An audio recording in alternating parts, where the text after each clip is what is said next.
Hello. So in today's video, we'll be taking a closer look at the community histories, how they're structured and what themes they cover. So Kathryn, could you explain a bit more about how the community histories are structured? Yes, they've always been written to quite a specific template of certain things that we try to cover for each community. Although having said that, there's a lot of flexibility and almost anything can turn up. And for example, we've already got a page up there relating to Captain Tom Moore, or Sir Tom Moore as he now is, in our new section for Marston Moor-Tane, which is where he lived. I'm going to use as an example the parish of Toddington. You can see from the index, we always have an introductory page in this introduction section, the one that's called the Parish of Toddington in general. And that page will cover things like how the parish got its name, its population, using the population statistics from the census from 1801 onwards. It includes its topology and its administrative history. And we then also include in the introduction section another page which links to extracts from various local maps. Yes, and we're very fortunate with Toddington to have an AGAS map from 1581. So if I click on the map, it should expand, and we can zoom in on that. So you can see he's drawn there in the middle. Yeah.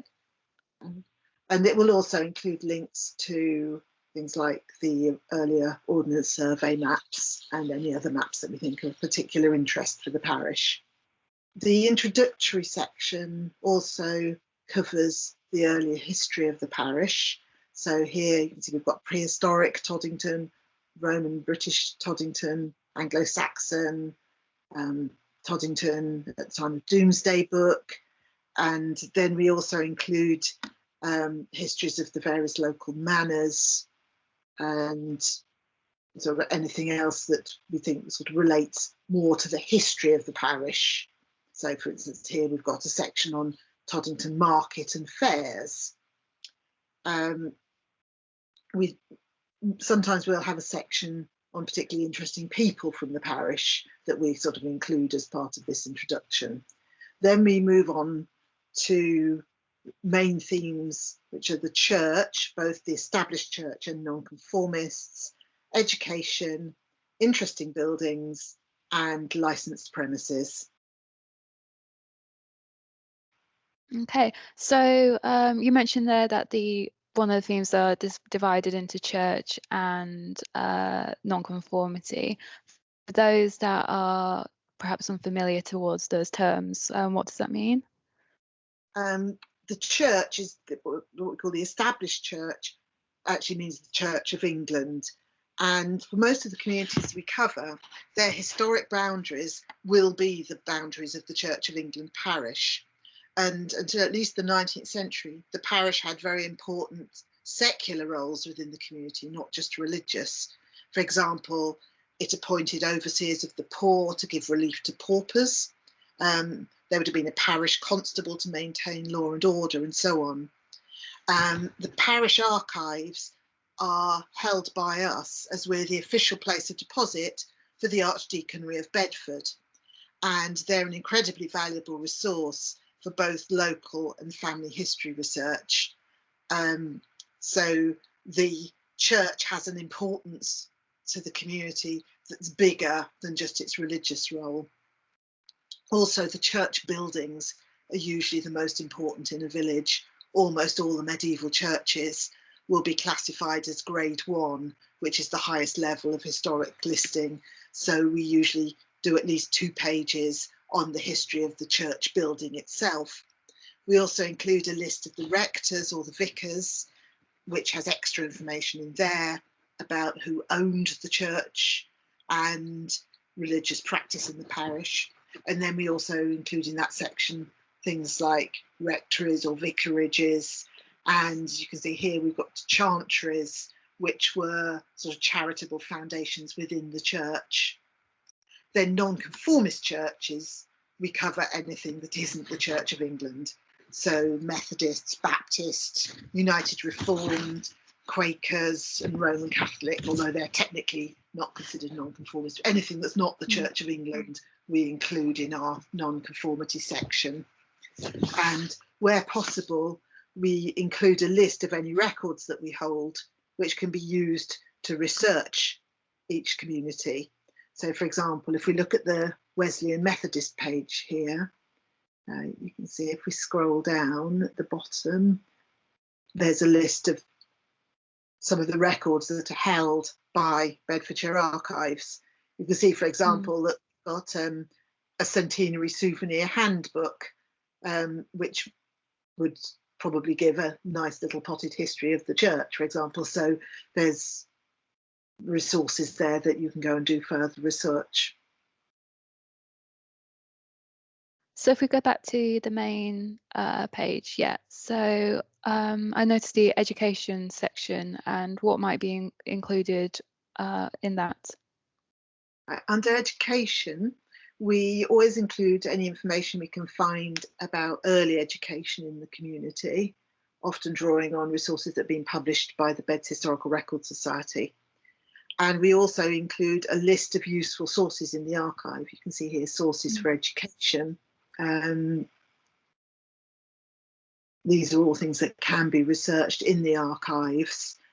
Having said that, you do have to bear in mind that with things like education, that there may be data protection restrictions which will limit access to more recent records. But as you can see from the length of this list, there's far more than we could cover in a few pages on the website. So if you're wanting to research the history of a particular school, for example, you'll be able to find a lot of material with us that isn't covered here. You can see Toddington has two schools. It had a national school, which is now the lower school, and unusually a Methodist Wesleyan school, which is now the middle school. When Bedfordshire County Council became the education authority for the county in 1903, the county surveyor was sent round to inspect the condition of all the schools, and we've drawn on those inspection reports, which give a fascinating snapshot of the schools as they were at the beginning of the 20th century. So, for example, the Church of England school, now the lower school, it describes the size of the room, their lighting, ventilation, just the whole physical setup of the school. Unfortunately, some are not in the best of condition. Here you can see it says offices, meaning toilets. These privies are very foul. They're situated at the top yard and are connected to a dumb well by an inclined floor, which cannot possibly be kept clean. Proper earth pail closets should be provided, and so on. So they can give us a real feel for what the school was like in terms of its building at that time. Yeah, so if you just go to the interesting buildings, so what makes an interesting building? That's a good question. You could argue that any building is interesting in some way. We always include buildings that are listed, which obviously are going to include most of the older properties in an area. I mean, somewhere like Toddington, which has the centre of Toddington is a conservation area, so it obviously does have quite a lot of listed buildings. Beyond that, it becomes subjective, really. If we think a building's particularly unusual, or we come across some interesting history related to it, then we're likely to add it in. So try Sundial Cottage here. We include the historic building, the Historic England listing, photographs. Here we've found some information in the solicitor's collection which relates to the lease of the property. Again, we've got valuation records which describe the property as it was in 1926. Here it says that the bathroom was poor, water was pumped, and it only had gas, which was so bad that the occupiers used lamps. Despite that, the valuer described the property as a lovely place, lovely front, lovely inside, as long as you don't mind not having electricity. It's all good. And so you've got a nice older photo of it from 1931, so not very long after that description was made by the valuer. And we've also got information from a sale catalogue when it was put up for sale. And there's a nice little cottage picture of the interior as it was in 1931. So quite a lot for this particular property. Yeah, so the community histories page for Toddington does look like it ends with a lot of licensed premises.